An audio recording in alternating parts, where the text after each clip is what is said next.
Rejected military deportation flights. Colombia blocking 2 U.S. military aircraft from landing in the South American country today, with at least 160 people on board. President Trump now accusing President Petro of, quote, jeopardizing U.S. national security, threatening Colombia with tariffs. Petro releasing a statement saying a migrant is not a criminal and must be treated with the dignity. He is now offering to send his presidential plane to bring deportees back to Colombia. ABC's Alex Presha is in D.C. with more.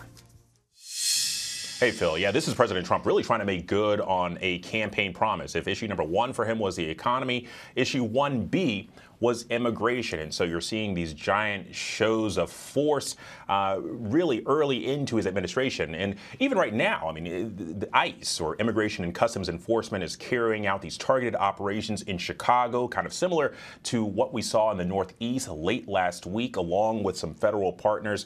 But let's talk about those 2 U.S. military flights that were headed to Colombia. It's the first time in U.S. history that military aircraft had been used to deport migrants. We're told that Colombia refused to allow those 2 planes carrying 160 individuals to land.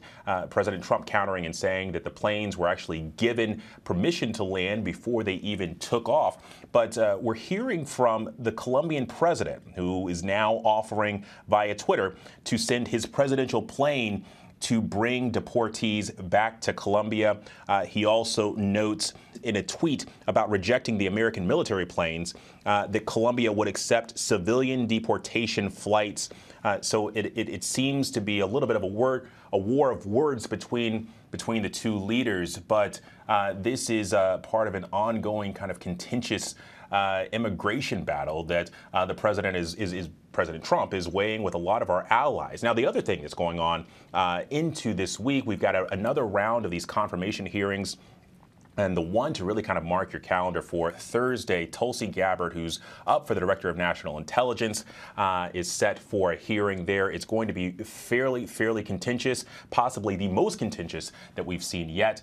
Gabbard has faced criticism from members of her own party for having a lack of experience, as they've put it, with intelligence, and also her record on it.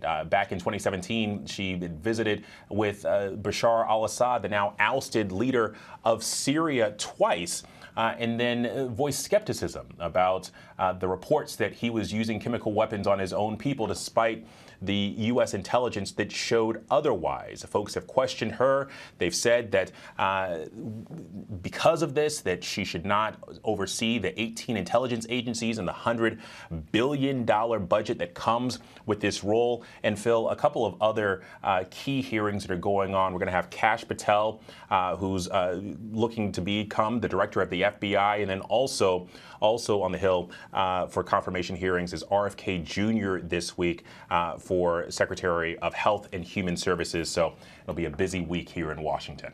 Phil? All right, Alex, thank you.